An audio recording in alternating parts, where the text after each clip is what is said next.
स्वभाव साहब ने बड़ी सरलता से कहा, और ध्यान से सुनिए इस बात, जगत यह शिव का है,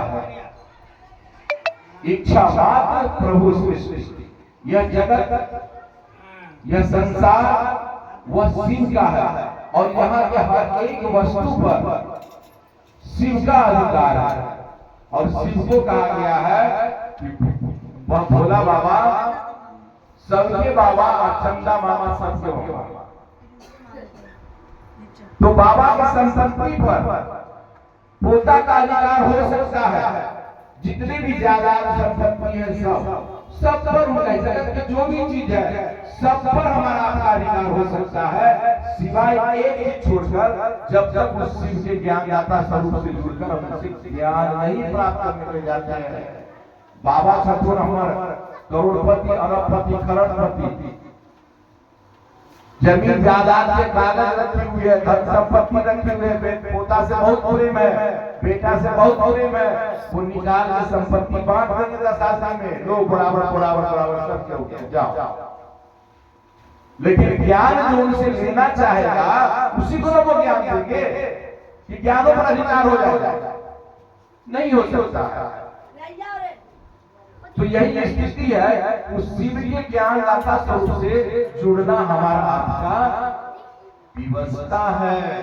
हम लोग विवश हैं, बिना उन्हें अपना गुरु बनाए हुए इस जगत से मुक्ति गुरु नियत जो कहा गया है, मुक्ति और मुक्ति नहीं है। हम आप इसी लक्ष्य चौरासी में भ्रमण करते रहेंगे, भटकते रहेंगे, क्योंकि कहा गया है कर्म प्रधान विश्व करी राखा, जो जस करहि तस राखा। और बिन गुरु भक्ति करे न कोई, जो विरक्त शंकर सम हो। अगर देवता भी इस धरती पर आया है तो उसे भी एक आध्यात्मिक गुरु की आवश्यकता हुई है। उदाहरण है भगवान श्री राम। भगवान श्री राम को विष्णु अवतार कहा गया था, और जब कृष्ण को भी विष्णु अवतार कहा गया, नारायण अवतार कहा गया, इस जगत में आए हैं, तो राम को एक गुरु किया, उनको भी दो गुरु करना पड़ा। गुरु वशिष्ठ और विश्वामित्र उनके गुरु हुए। हम आप जानते हैं भगवान कृष्ण को तीन गुरु हुए, उपमन्यु, अंगिरस और शांति पड़ी। जब वैसे सामर्थ्यवान देवता भी इस जगत में आए हैं, उस शिव के बनाए हुए सृष्टि में आए हैं, उसे भी एक सामर्थ्यवान गुरु की आवश्यकता पड़ी है। तो हम आप कहां भटक रहे हैं भाई साहब? जब साफ कर दिया गया कि कई जन्मों के प्रारंभ को मिटाकर अज्ञानता रूपी अंधकार से निकालकर ज्ञान रूपी प्रकाश में लाने के लिए जिस किसी को भी क्षमता है वही दीक्षा दे सकते हैं।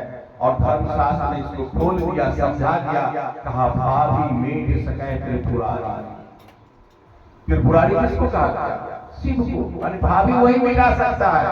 अच्छे बुरे कर्म जो भी किए हुए हैं, कर्म फल के बंधन से मुक्त कर सकते हैं तो शिव ही कर सकते हैं, और मनुष्य का उद्धार भी शिव ही कर सकते हैं। तो कहां हम भटक रहे हैं? लौकिक जीवन में हम आप देखते हैं कि बच्चा प्राइमरी स्कूल पास कर लेता है, तो प्ले स्कूल भी हो गया। प्ले स्कूल पास करता है, प्राइमरी स्कूल में जाता है, प्राइमरी स्कूल पास करता है, मिडिल स्कूल में जाता है, मिडिल स्कूल पास करता है, हाई स्कूल में जाता है, हाई स्कूल पास करता है तो कॉलेज में जाता है, महाविद्यालय में जाता है, महाविद्यालय पास करता है तो विश्वविद्यालय में जाता है। कितने गुरु बदलना पड़ता है, तब जाके मनुष्य का कल्याण होता है लौकिक जीवन में।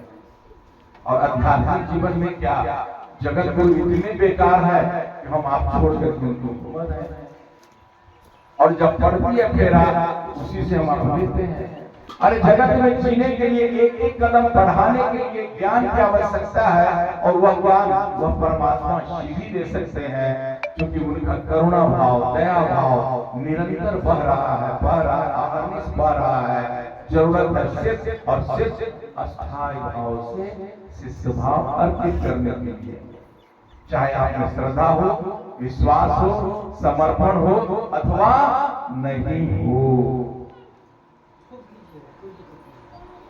बस ज्यादा कुछ नहीं कहना है। आप सबों के अंदर बैठे उस महादेव को मेरा प्रणाम स्वीकार करें।